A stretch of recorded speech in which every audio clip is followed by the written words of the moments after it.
highest numbskull on broadcasting. Welcome, ladies and gentlemen. My name is Jim Baldini, Jim the Teach. Over there is A.J. Hayes, the commentator of Common Sense. And tonight we are talking Rittenhouse, and also some more Rittenhouse. So I hope you're paying attention to those out there in Wisconsin. We were going to be talking about the Ballistic Patriots 2020 Call of Duty winner. As he ran for his life, he was able to save himself at the expense of the criminals who were trying to kill him. So let's talk about this very, very dramatic situation. A.J. Hayes, I believe you have some knowledge to break down. Before you do that, though, I just want to have everyone point over at the corner over there, day 95 of the situation going on in Afghanistan. That's right, where we have our friends Americans and our some friendly Afghans who have been caught behind the lines, and the Biden administration has completely and utterly ignored them. Still going with that number, and once again, the shame of the left is that they are not even caring at all about the damage being done to American credibility because of the guy who is sleeping in the White House next to the woman that he thinks is his sister. So, having said all that, let's go A.J. Hayes to Kenosha. Kenosha. Well, you know what, folks? Good evening, and thanks for tuning in with us. We're always happy to have everyone and appreciate you guys and gals that follow along. Cycle of Mayhem, as we always say, in plain sight, the name of the show. We're just going to go back and a little refresher and kind of say that to yourself. Cycle of Mayhem. Cycle as in circle. And the reason we picked that name for the show, and we went back and forth over it for a little while on, what's the right name? And then when we hit it, it was like a no-brainer. And the reason is just what's going on right now in a lot of different areas. Cycle of mayhem, the cycle of madness, just over and over and over again with the same old nonsense, the same old lies, rhetoric, elite class people getting over on the hardworking blue-collar people. And basically, anybody that gets in their path to maintain power and money, will get squashed like a bug. They really just don't give two shits about the little people. So it was important that we just remind everyone every so often why we call the show the Cycle of Mayhem, because until that cycle is broken, and if that means, okay, they finally broke the cycle and the blue-collar people and the hardworking people, the masses of this country benefit and things are going the right way, then I don't think, Tim, we wouldn't have a problem doing away with the show at that point, because the Cycle of Mayhem has finally been broken. But I don't foresee that being in the near future. Not only that, I think it raises a great point that there's a certain flux to the political system as it shifts. You have a number of different ideologies out there that causes the flux, but you're talking about where is America with this. What I'm trying to say is the politics of it is it floats. You got the people there's us and there's them, the people in Washington. They're a different breed than us, at least in their mind. They put on their pants a different way, and they do. In fact, they're the ones who put on their pants with somebody holding them. You and I put our own pants on. They have somebody to help them. Well, like we said last week, it's you're right.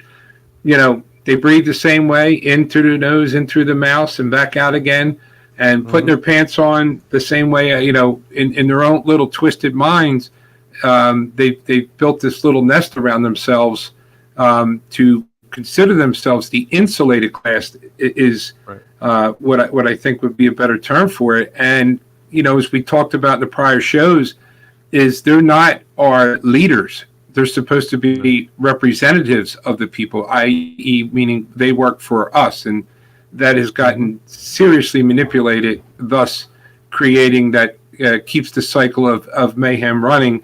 And we did highlight too, if you recall, the man who sleeps in the White House, though he puts, I think he gets accommodations to get the diaper put on, not the pants, but True. It depends on which way you're looking at it. Exactly. So so starting off with the cat, the cat, is it out of the bag? We go back in time a little bit. It was anything but Trump, but Trump, anybody but Trump, vote for anybody but Trump. But how did it become what we subsequently have sleeping in the White House, or what would be considered the next in line? And you go back and you can look at the Democratic debate when this was all going on. And I can't necessarily say there was a whole lot to pick from, being open-minded. Bernie got screwed again. We talked about that. But how is it that they came up with this person? Was it the fact that he was in politics for so long that, okay, well, he was just a popular name. He was a brand name, which I don't know if that's something to be proud of. And then the person who's picked as VP, if I'm not mistaken, Jim, I think she was 1% getting ready to drop out, I believe. Or less than one.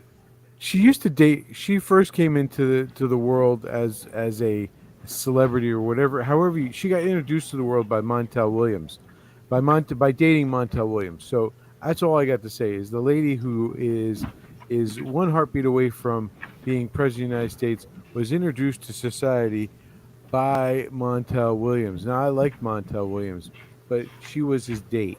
So I just want to get that full disclosure. I have the video. You're welcome to see it. She's walking the red carpet with him, and he identified her as Kamala or Kamala. I also think it was on Tucker too, but I talked about really? that with my brother. Yeah, I didn't even know that. Yes, I knew it was some kind of little rendezvous with a mayor or something that was like 30 years older or something. Willie Brown. Was he Willie Brown? Willie Brown's Gumati? Yeah, Willie Brown. The sun always shines on Willie Brown. So the name is Gumati, the Gumad. I don't know about that, but he was a LA, or I don't know how LA mayor. Yeah. Who cares? The point is, that's how she got her start. That introduction to the world is she was Montel Williams' date, and now, heels up. And now she's the vice president of the United States, and she's a heartbeat away from the presidency. Where else in the world can you get something like that except for America? From a rags to riches story, right? Well, and that's where we're, how did it become those two? That's the best they got, man. That's the best the Democrats had. Well, those two. In plain sight. That's the name of the show, Cycle of Mayhem in Plain Sight. Was it the best the Democrats had to win for power and money, or was it the best people for the two best for the people? The best that the Democrats wanted to put forward, right? I see what you're saying. You're saying was it best for? Are they the best that were qualified for America? The best qualified for America, or were their qualifications more hidden? That that behind the scenes they're the establishment candidate. Is that what you're suggesting? Well, I think it was. Look, it's a job. They're supposed to work for the people, right? And when you apply for a job, you're expected to have certain type of qualifications, and one could argue that there was higher qualified people on the panel, or at least some people who had more wits and knew that they were on stage in a primary, when it comes to one. And then number two, that was their polling where their party, remember, it's a primary, so Republicans, independents in most states cannot vote for them. It was their party that deemed that she was less than 1%. How's that work? I'm feeling a little concerned that you might be, I feel like we're insulting the average ordinary, the guy cleaning the toilets, who is probably more qualified to run the country than either of these two. These people, these individuals are so so corrupt, whereas the ordinary average American just wants to do the right thing by the country. And I feel like that's the missing piece when you're looking at the links. The missing link in this whole entire thing is, who are they doing the job for? Are they doing it for you, or are they doing it for themselves and their collection of kleptocrats? Well, Which one is it? first thing I want to say is kudos to those people who clean toilets, drive trucks, Yes. and all those I essential love workers. a clean toilet. I Who- love hard who- working truck drivers. Keep in mind, when COVID was going to wipe out the entire country and people couldn't work and still don't work, these essential workers, they stayed on the job and they continued to work. And all of a sudden, they were needed for a while. And now most of those people stuck with it and they're still working hard, doing their blue collar jobs and kudos to them. Busting their ass. Yep. And Go ahead. I'm sorry. I had a gentleman the other day, because there's a shortage of workers. They took his route and they quadrupled the size of it. And he's no lackey. He's a hardworking guy. He says, but you know what? He goes, I could deal with that. He says, what I can't deal with is when I see my company advertising on the internet and different places that, hey, there's a $5,000 signing bonus if you come and work for us. And there's some red tape with it that you have to commit for a year or so. But he's saying, whoa, what about a little bonus for the people who stayed working? Yeah. Again, it's that cycle of mayhem. The little guys and gals seem to get screwed all the time. Those essential workers stayed there all the time, filling your grocery bags, slicing the deli meats. And if I'm forgetting some, I apologize because the list is long. Is it like you said, the people who had to go around and fumigate and clean the airports, hotels, and all areas, trying to de-COVID the whole place. And, they just get taken for granted. And, but the end thing here is we came up with anybody but Trump. We came up with these two. AJ, I just want to throw in there, if I may, there's also the added curse of inflation. So all these hard workers, all these essential workers who have been busting their rear end, doing the hard jobs and being essential. Now that we're a year on, we get this guy, and inflation is rocketing very faster than their salaries are going up, which is part of what inflation is. And the essentials, the staples, the milk, the bread, the peanut butter and jelly that people need to buy in order to feed themselves, the price is going up, man. Price is going up. It's not going down, and it's not leveling off. So, and there's no light at the end of the tunnel. But I got to say this. It's an added tax. To our viewers and listeners out there, we always tell you we do a little outline for the show, but we don't script the show. So, Teach. Script, right? No. Teach, you stole my thunder because we were building. So it was anybody but Trump. I apologize. No. It's a good thing in a way, because then it's how do we get this, that's in charge and at the helm. And then it's basically the next part was the news outlets, the majority, did everything they could to nothing to see here. Everything's good. Everything's fine, until they could no longer hide it. And that's where they're at now. And the reason you can't hide it, and in my notes, it was, I was going to say, a long list of things, the gas prices, the inflation. I said, so you itemized it, and you could probably go on for an hour, everything that is screwed up. And it's not even been 1 year. Well, and you even have Schumer. I don't know if you saw Schumer is just about begging to have Biden release their strategic oil reserve. Like the strategic oil reserve is going to somehow change the price of gas in the country. How about if you would have just left everything the hell alone? Yeah, exactly. I mean, you could empty out the strategic oil reserve. I think that's not even 1 day's worth of oil use in the entire country. So you're not going to do anything. that's a line of crap that they're using, by the way, to hide in plain sight. There you go, AJ. Hide in plain sight, because what they're doing is they're trying to snow us to thinking that the strategic oil reserve is meaningful. It's not meant for that. It's meant to help us. It's strategic.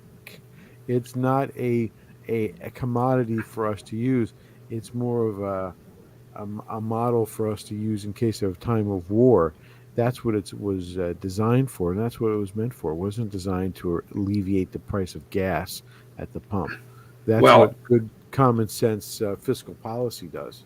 I just know it was. We had the Academy Award show, and I caught bits and pieces of it where it did leak out from. Surprisingly, I believe it was CNN or MSNBC, one of the news medias that tends not to go against the grain, who leaked it out that there seemed to be a little tension between the VP and the president, or the president's sister and or wife, if you recall. So there was this skip along the front lawn of the White House, kind of holding hands, for the cameras to make. And look, maybe maybe there's something going on there. Who knows? But maybe it's whatever it is. There's something going on, but they did the tiptoe through the tulips to make it like there was nothing to see, and it was like they were trying to get that moment to say, "Look, we like each other. Everything is fine. There's no hostilities here."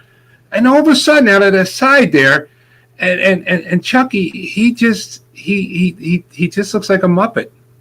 It's like I think the Count. If you see the picture, you'll see the way the desk was set up, and he just kind of leaned over and just overwhelmed with this little greedy face, and that was kind of all going on concurrently with the orbit. But the whole thing was creepy. That was kind of what I was touching on. Like the whole thing is like, where's he been? Haven't seen him in a while. And then he pops out, like you touched on, he wants him to tap the reserve or whatever's going to be in it for him. I'm sure if you follow it, there's something funky going on there. And then in plain sight, we have this congressman who was censored for a meme. And I'll say this, and we always say that here, we don't advocate or go along with any forms of violence, any types of threat. It's definitely not our gig here. So, if that's what you're looking for, you're watching the wrong show. So whether it was right or wrong, this meme, you never know what to believe anymore. Was it exaggerated? Did it cross the line? But magically, it was like, all hands on deck. And the Speaker of the House was actually doing something. But what about all these other props that are going on? Like, it's like that person, you take a number and you're waiting in line at the food store, and it's like, just butt to the front of the line. To me, it was like, okay, if the line was crossed, you do what you got to do. But how come with all these things, these emergencies, like you said, inflation and food costs going up, and blue collar workers getting their every nickel drained out of them and working like a dog to make the ends meet, and no urgency there, but because a bad meme goes out against one of their own, again, not condoning it. If it was wrong, it was wrong. But how do you get to the front? Why does that become a priority over the masses? And maybe I'm missing something, but I hadn't seen Chucky in a while. Hadn't seen, and they don't look too good. They don't. I don't know what the grinding the teeth, like this thing going on. That seems to be sometimes a side effect to something. I wonder how much time goes into actually doing that. They produce bills. They produce the bills like this nonsense set of ones that they've been fighting over for the last month, right? They produce them in a few hours. It's just like they pull them out. Like they have them sitting on a shelf. I'm gonna pluck this one right here, this one here. We're gonna put this and this and this together, and let's just change the numbers. And there we go. We're gonna put that. But this, they seem to have taken up some time from their busy schedule of doing nothing. They seem to have taken up some time to do this. What is it, like a day, you think? What do you think, AJ? You think 2 days worth of time? My understanding was whatever this meme was, it was apparently up for 24 to 48 hours. Again, if it was violent in nature and not appropriate, it is what it is, and it should be dealt with. If he needs to be censored, he needs to be censored. But my question is, how does that become like drop everything you're doing, which probably nothing? What about all these other people that they work for? What's going on? Like, they're supposed to be doing a job here, and there's people who need urgent relief in a lot of different ways now, and it's just crickets. You don't hear anything. They poke back and forth at each other, but I think, again, if it was bad, deal with it appropriately. But was it that moment? Never let a good crisis go to waste, to the diversion from the disaster that's in charge of the country. Because that was, next up on my notes here is when you can't hide it no more, because we always say, when you go to the pumps and when you go to buy a loaf of bread or whatever it is you're doing, it doesn't say if you're a Democrat, it's $2. If you're a Republican, it's $4. It's the news, even the ones that are favorable to the propaganda machine, couldn't hide that no more, because when you're hitting people in the wallet, they're going to checks and balances. Eventually, they're going to say, "Whoa, wait a minute, what's going on here?" So, I wouldn't expect any big, dramatic. And see all these people start finally reporting the news as it's written, or as it happens the right way, without political bias in it, because let's face it, everything against Cycle of Mayhem, everything now has been politicized. Everything. We have some stuff in some future shows that, Jim, we talked about. We're going to show some clips on some things that, in plain sight that you would never imagine, thinking, okay, could we give the politics a break for just 1 minute? This is something important. And nope, any little thing they can infiltrate to spew propaganda and keep your eyes away from what's really going on. So, as we always say, expect full blown on any little thing that they could do to divert your attention, which brings to the next phase. Look, those moderate Democrats, what happened in Virginia, what's happening in these polling, the tanked low numbers, the moderate Democrats figured it out. The people in the black and brown communities, they're onto it now. They realize every 4 years you come around, you want to vote, and then guess what? We still have carnage in our streets. So they're in trouble. They're in trouble because all the people they've been bamboozling for so long are starting to catch up. And if the Republicans, want to reinvent themselves, they better have a good plan in place, because the American people are entitled to better. There was a point in time where the Republicans were in charge of everything and screwed it all up, or didn't do anything. That was one thing different. The guy who slept in the White House at least knew his name. Yeah, I would say this, AJ. Where's the discussion going on in Congress about China? Where's the discussion going on about the huge problem? We're sitting here. And they're worried about stupid things, and they're again, what I have it in notes here: power, money, and then motive with a question mark, because predominantly it's for their power and money, the greed.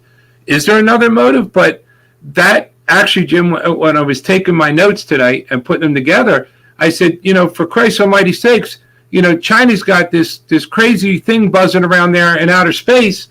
Mm-hmm. And I think that, look, we've said this in shows before, that if someone told you there was going to be, a pandemic and you're going to have to walk around with a mask on, and there's going to be all these people dying, and we're going to be burning down the streets, and there's going to be arson and violence, and all, somebody would look at you or talk to them and say, this dude's off the rails.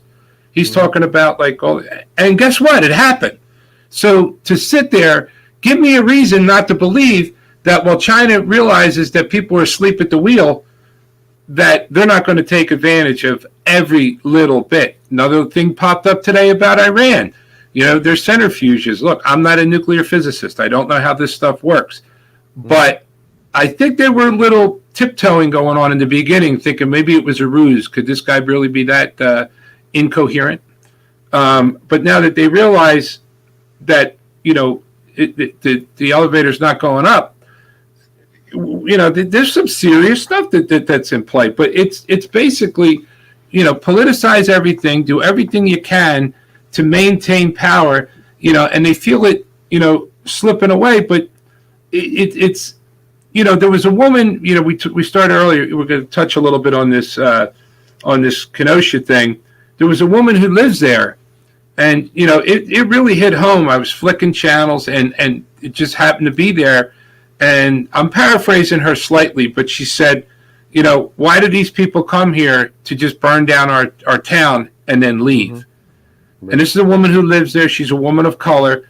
And they're on to it. They realize that these people who go in there and do this stuff, they're not from there. There could be some people who have different points of view and want to exercise their right to the First Amendment and protest or express one way or the other on that.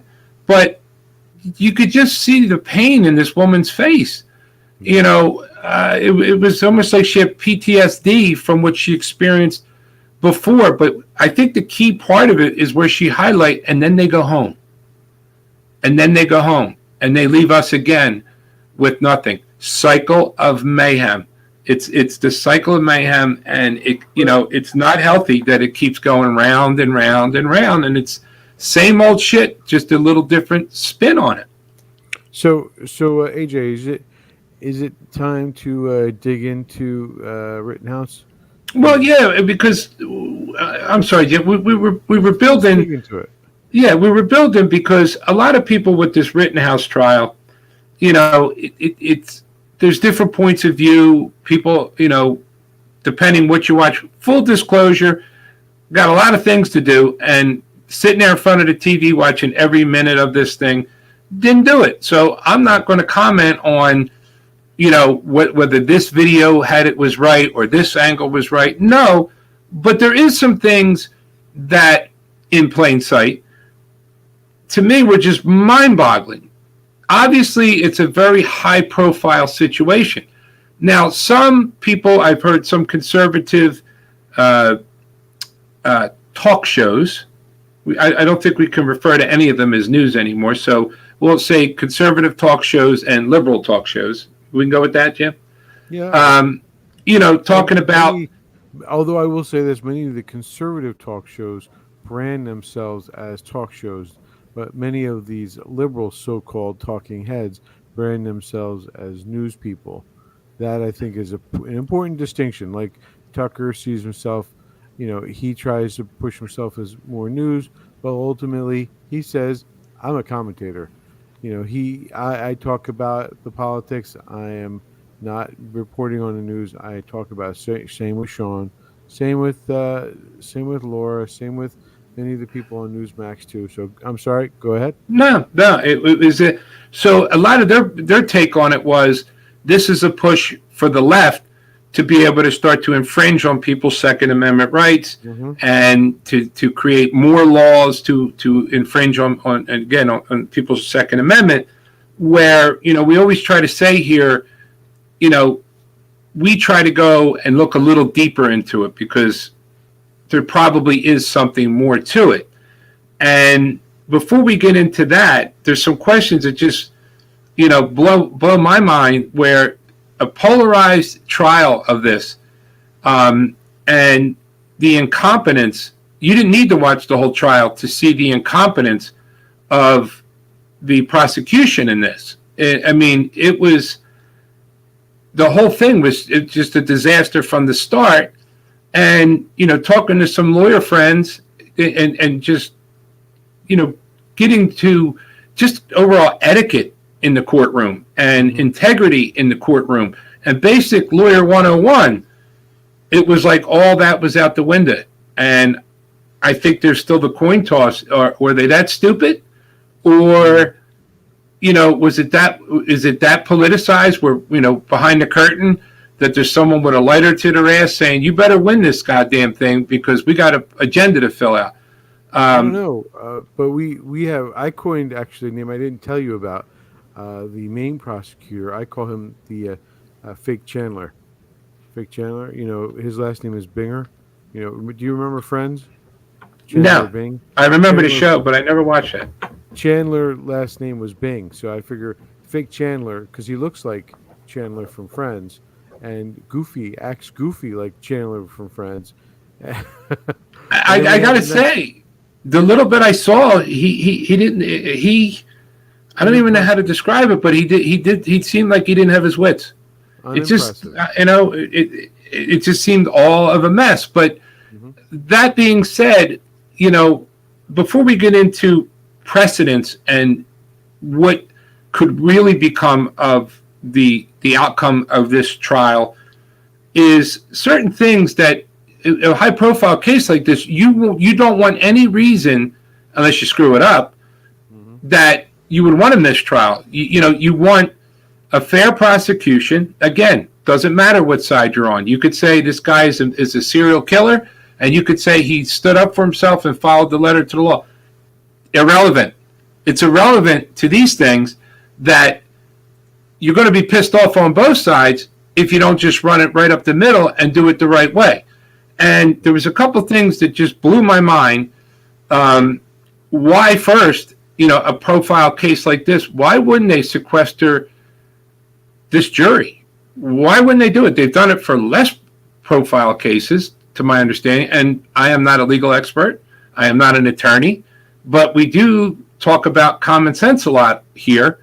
And why wouldn't something of this high profile, knowing that if they're going to politicize all these other things, that there's going to be the high profile of it, the politicization of it. Is that a word, Jim?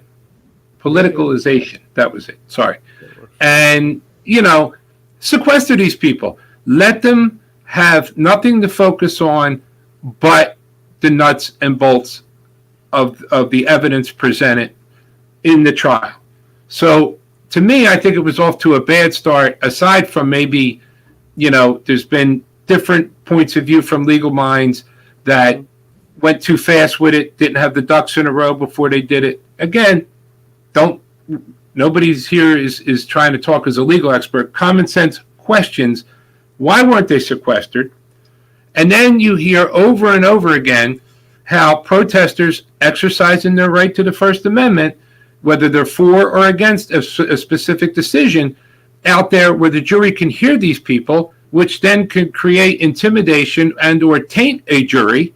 Why were they allowed to be that close to the building? There should have been a perimeter set up where you can exercise your First Amendment, right. Where you're not interfering with the jury who probably should have been sequestered.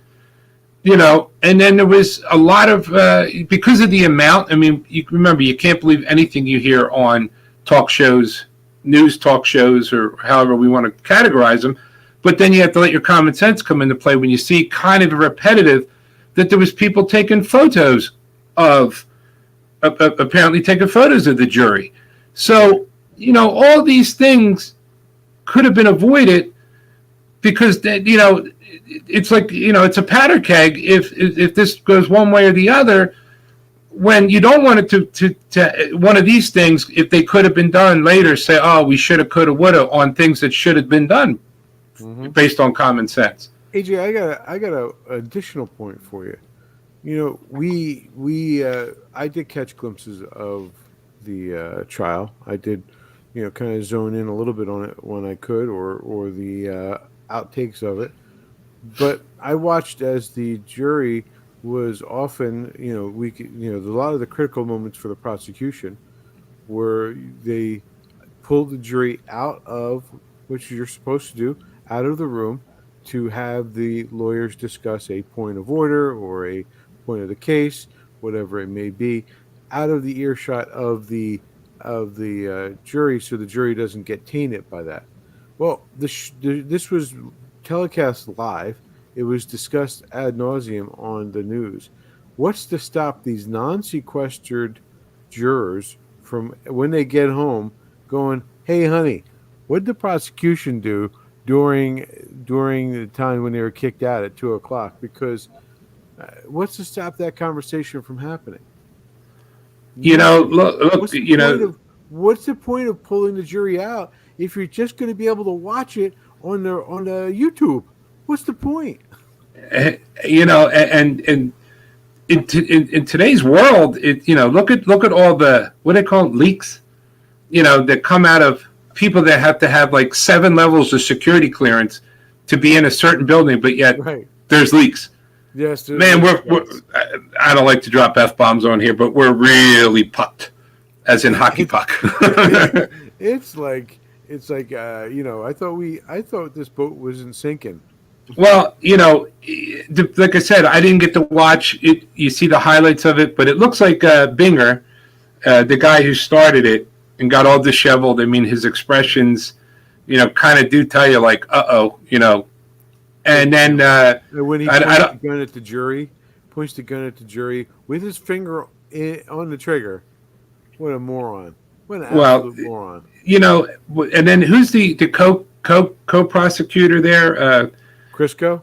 Crisco. Well, yeah, that was a nickname he's got. Crisco. You see the ooze on the high def TV, and I hate to do that, but the little bits that I've seen were, the latter part of this guy's coming in and trying to do damage control. I mean, I don't know, but it'd be interesting to be a fly on the wall in that office, where like, you little dumb son of a bitch, what are you doing out there? Where it's like Crisco to the rescue. And then apparently today, I got a little thing on my phone that popped up where there was a video that was shown, but apparently in discovery, they didn't give the whole video to the defense. And then Crisco was there trying to articulate that. In other words, there's been so many screw-ups with the prosecution. Again, not saying if it should be right, wrong, or whatever way it should go, but you just do, something of this high profile, do the ABCs and get it right.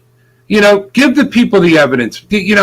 What are you doing here? It's almost like you can't help one to think that are they trying to, I don't even know if it's rookie hour or there's some type of outcome that they're looking for. On the other side, what could the outcome of the decision of this open the door for? Mm-hmm. Again, like we always say, violence, no. We always end the show with telling people, like, if you want to spread the word and try and get people to start voting for people who want to actually lead and represent, don't get in confrontations. Walk away from the bullshit, no matter how hard it is. But there was a time not too long ago, if you have that clip, and we can, bring people back in time a little bit, where, again, we're not condoning this, full disclosure. We do not condone this, but you can't overlook something like this. I'm ready when you are, Jim. Protect their businesses from any contingency. Once again, I repeat, this is an unedited videotape. But we did manage to get hold of this tape to give you an idea of some of the individual actions that are being taken. These do not look like automatic, like AK-47s. They seem to be regular rifles that they're using. But it seems like every man. Yeah, another ballistic expert. That's right. And yeah. All right, I think we got the point. Yeah, just so everyone knows what we're showing here. This is the 1992 LA riots, and what we have in the video is the Koreans who stood tall to protect their businesses, and they were armed. We have actually another video which we don't have to show, but the video shows a couple of the business owners standing in the street shooting back at rioters who were coming down to attack them. And this was going on in LA in 1992. Take it away. Well, yeah, and the reason we showed that is because, again, the outcome of this, surprising that hasn't been talked about more, where these Korean business owners, I don't know their whole backstory, but one thing I think it's pretty fair to say is that was their bread and butter. That was their business, their livelihood. That's where they fed their children out of and made a living. And all hell breaks loose that has nothing to do with them. In most cases, all these cities that were burned to the ground, these people put their life savings, everything they had, into these small businesses, and big businesses were destroyed as well. But they decided that, okay, well, we can't be protected, and here comes the mob, and they're seeing the carnage, what was done to the businesses up the road or whatever, and they took arms to protect their businesses. Again, we're not condoning or advocating for any kind of violence, but it needs to be discussed that happened in '92. They were forced because no one else was there to protect them, and it's like the cycle of mayhem repeating itself again. And I think what people are not looking at here is to just look at it in this way. A disposition right now, that if he was found not guilty, could that open the door for carte blanche anarchy? Like, whenever people don't like something, we'll just come in and we blow things up. We're going to burn down your store. We're going to burn down your neighborhood. We're going to bully you and all that. All the thing. It does it open the door wider if it's a guilty verdict? And if it's a not guilty verdict, does that open the door where, okay, you disagree with something, and there's people who are going to go beyond their First Amendment and start going off the rails and destroying things? Does that mean there's going to be a lot of other people taking arms to protect their businesses, their investments? So I think behind the scenes, that's where a lot of the political stuff in here. Remember, for a certain political group, that type of activity is part of their operation modus operandi.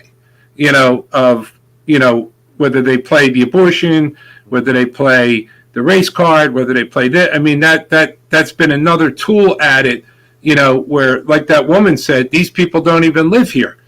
And they come in and they tear up our neighborhood. But, like I said earlier, there's a lot of people in those neighborhoods that are catching on. They're starting to catch on. Rittenhouse was there. His dad lives in Kenosha. His dad lives in Kenosha. And so his dad, he was actually, he only lives about 20 minutes away from where this is 20 minutes away from Kenosha. And so for him to be there, it's really his community. I live 20 minutes away from where I grew up.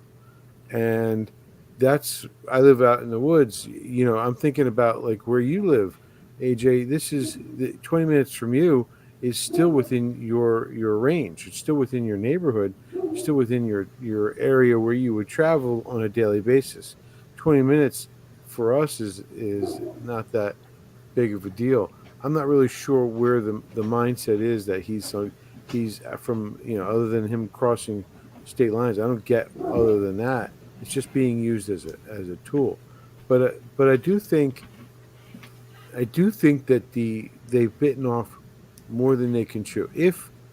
Which I do hope that Kyle is in fact found not guilty. I hope it comes back resoundingly. They say not guilty on all counts. I hope that happens.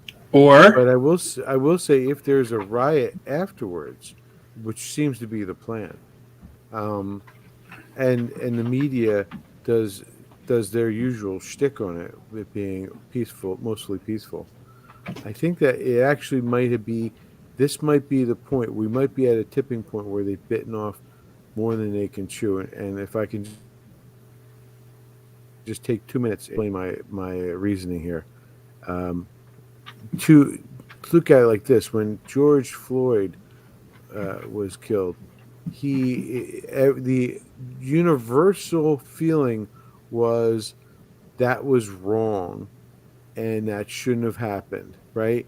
Like they watching with the video, the very traumatic video. And so there was very little argument from people saying, yeah, definitely a wrong deal. And so I think that's what allowed people to think that they could do that, and the media will allow them to think it was mostly peaceful and cover it up, is because the video is so graphic. But what I think is being missed here by the media is this video is graphic too. This video shows clearly that he was defending himself. And I say that not because, clearly I have an agenda, I have an opinion.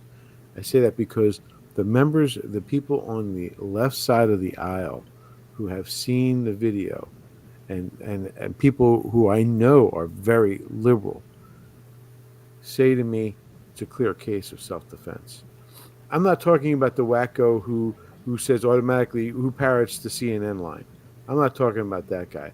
I'm talking about the people who genuinely look at the material themselves and say, yeah, each time he was defending himself. If I was in that situation, I would have shot too. Well, here's like you said, if he's found not guilty, but then again, what if he's found guilty and the judge, because that apparently I tried to look it up a little bit before we came on the air, that those issues are still out there. Those requests, for a mistrial, what if they find him guilty and then the judge says he didn't have a fair trial? Yeah. Does the mob get mad at the judge? Does the mob get mad at it? Who screwed it up? Who screwed it up? That's why, the whole purpose of bringing this up was something of this high profile with so much riding on it and could dictate the future in a lot of different ways should have been textbook perfection, precision. If you're going to go out of your way and call 500 National Guard people in there, how about calling 50 extra people in to sequester the jury, to set some fencing up and keep them away so they're not impeding with the jury? Because how about having those 500 National Guard there a year ago, in which case you wouldn't have had Kyle having to defend himself when he was attacked, because the BLM rioters wouldn't have been on the street, but it was okay then to have them on the street destroying everything. Yeah, and it's really, and it doesn't matter what side of the aisle you're on. No, and unless you make up that 15% that hijacked the one party, you got to be sitting there looking at it and going, this is not America. And one thing that, keep the divide going, keep the country fighting amongst each other. That's, because God forbid if the country starts holding hands and locking arms with one another, and let's face it, the middle class people that are busting their ass every day, clearly outnumber the insulated class. You're going to see more and more outsiders getting voted in, and that's probably what they're scared about is losing their power, losing their money, and whatever sick, demented shit that they're just so used to living in. But I got overall, it should have been. It didn't look like they were wasting. I'm sorry, Jim, to cut you like that, but it was like, they waste so much money. They're ready to sign bills for trillions of dollars for God only knows what. This should have been done textbook, every layer of precaution put in there to make sure that everything was fair and the uppity up for all people involved. So when the disposition comes out, it is what it is, and nobody can, but that it's not tampered with, because right now people are going to feel it's tampered with. And there's there's probably a lot of patriotic Americans, again, both sides of the aisle, that their stomachs turning over this. Their stomachs turning, and it'll be interesting. It'll be interesting to see. But one thing that everybody needs to remember, when everybody's fighting with each other, all Americans, and this wedge that the culmination of the politics, the fake news is, and all the little tentacles of this sick little operation that's going on here, this just onslaught of propaganda. Who's vulnerable? Everybody, because if China's going to decide to do something again, or one of these other countries again, it's not like, okay, it's only going to hit blue people or it's only going to hit red people. Right. Wake the hell up.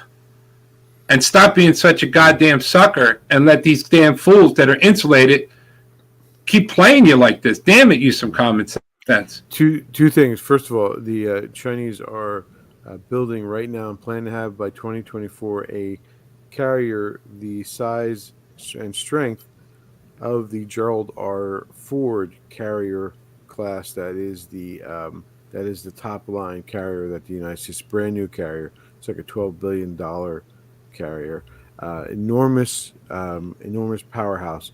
But the second thing I wanted to say is I watched two husband and a wife on Facebook arguing. Now I got this. They're not a new couple. They've been together for probably 30 years. And they're still arguing? Well, they're arguing about this case. They're arguing about. You get to a certain point where you just don't argue anymore. Well, no, they're going. They were on somebody else's thread, and I watched the wife. She's extremely outspoken on the left, and she was ripping into to Kyle and why it was wrong, and saying that saying all kinds of things, and her husband, who is equally as far to the left, but a guy who actually looked at the video, he said back to her, and I mean I've known these people for a long time. He said, "Listen, I agree with you. I understand what you're saying, but this is a clear case of self-defense." And that's, I've talked to other Democrats, my field is packed with them. I have the opportunity. I just ask the question like you often do, AJ, when you talk to your friends. And it's what I mean when I say they're biting off more than they can chew. Common sense liberals, and I mean that in the JFK Democrat model and the Reagan Democrat model, common sense liberals look at this event and their stomach turns, not because Kyle defended himself, but because of what the legal system is doing to this kid and to America by telling us that we can't own a firearm to defend ourselves or own anything. Just take the beating, as Crisco said. You should have just taken the beating. And I can't imagine that they're saying you should just take the beating. Does that mean if a cop is beating you up, you should just take the beating and that's acceptable then? I mean, we're encouraging this behavior. AJ, I guess that the $1 million version. You're right. Yeah, well, I mean, but I guess the big million, we're trillions now. So you used to be able to say the $1 million question. That's just a bag of shells now. Yeah. Billions, $100,000 question. 10 grand, Yeah. But the $1 trillion question is who's going to be the one to break the cycle of mayhem? When is that going to be? Is it in the near future? Is there that somebody in this country that's going to come to the top? You have, anybody but Trump, and you see what you got. So if you take those three, Mo, Aaron, Carl, and just, who would be, and I'm not asking you this is for another show, maybe we could start looking at it, but who would be the real unifier, not just sit up there and with an earpiece and be told, tell them you're a unifier. I'm a unifier, and Billy Bob was my friend and told me when we were little eating ice cream down at the bay in Scranton, Delaware, at Oceanfront, his beachfront property in Scranton, right. Yeah. But you know what I'm saying? Like, who's really, because I think Americans, and you're hearing it all over, they had enough. Where you're onto something, AJ. Who's going to be the team? The one, and I think that's what people need to start looking at now. Team America. Who is going to be about America, and who's America? The people, the masses, and we always say on this show, there's a lot, there's stereotypes of conservatives and there's stereotypes of Democrats, and you know what it is? It's the stereotypes created for conservatives or a small little niche group, And the stereotypes for the majority of Democrats is created by a small niche little group. Mm-hmm. That might be a hell of a pay-per-view event. Take those 15% of those people and you put them in a ring. Everybody buys pay-per-view and buy a ticket. And then you could turn around and the proceeds can go for a charity. Maybe go to those essential workers who didn't get a nickel for staying at work. Let's be honest about something, AJ. When we're talking about the people who are that 15%, we're talking about the McCulloughs. We're talking as well as the McCarthys, as well as the Pelosi's, the Newsoms, the Murphys. We're talking about those people in power, the elites that are in power, that are insulated. And we started off our show with that. That is the 15%, and then the acolytes who are too lazy to do the job of actually doing the research and aren't morally centered enough to say, maybe this guy's wrong. Maybe the Constitution should be the most important document. Well, not what he's pushing for. What I was saying is the 15%. No, they're the faces of the 15%. The 15% would be these radical groups on both sides that, it's like the broad brush. Like you said, there's, we talked about last week where is this turning into a 3-party system where you have Republican, Democrat, and liberal, socialist, radical.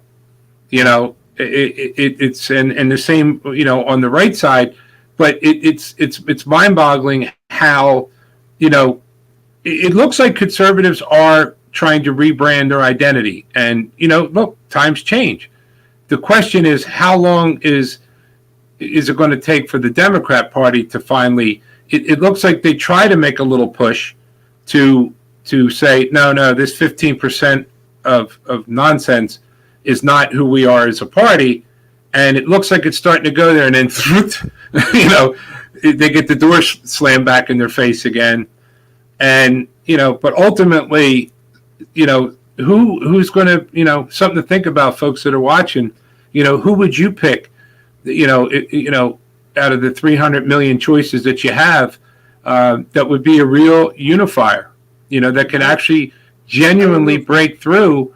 And there's a lot, it's a lot of work, Is it really a person though, or is it a movement? Because I think a movement is necessary. And I'll say this right now. I don't know if this is true or not, but I heard that in Pennsylvania, the mask mandate or some type of mandate is going to end on December 20th. In New Jersey, the mask mandate for schools is supposed to end on January 5th. And I asked, what's the point? Why make it? Why these arbitrary dates? Exactly. If it's just so done, and then somebody said, well, because that's when the executive order expires. And I'm thinking, what, are their pens broken? Can't they just write a new executive order? There was people who asked, we talked. Yeah, we talked about on the show. It was, Democrat friends and Republican friends were going, "Oh my God, with these masks already, this is nonsense." And they finally come to realize, like, the mask is not going to protect you. It's not going to protect the other person. It's from a biohazard germ. Yeah. And they're all fed up with them. And I would just jokingly, there nothing really to joke about, but say, yeah, give it till November 3rd and the mask will, and somebody actually told me the other day, they said, holy shit, you were right. I was like, what are you talking about? I don't even know what you're talking about. You said November 3rd that would be it with the mask. I'm going, yeah, but they didn't do anything with the mask. Okay, well, it's pretty damn close, though. I said, well, I can't take credit for that. But again, a lot of these things are in plain sight. But that might all turn. If they could see some kind of political gain by not lifting the mask. I mean, look, lifting the mask could be, everything is so shit simple what's going on in a mess that maybe they throw everybody a vote and say, oh, you could take off the mask now, and maybe that'll shift that ratings from like 15% to 16%.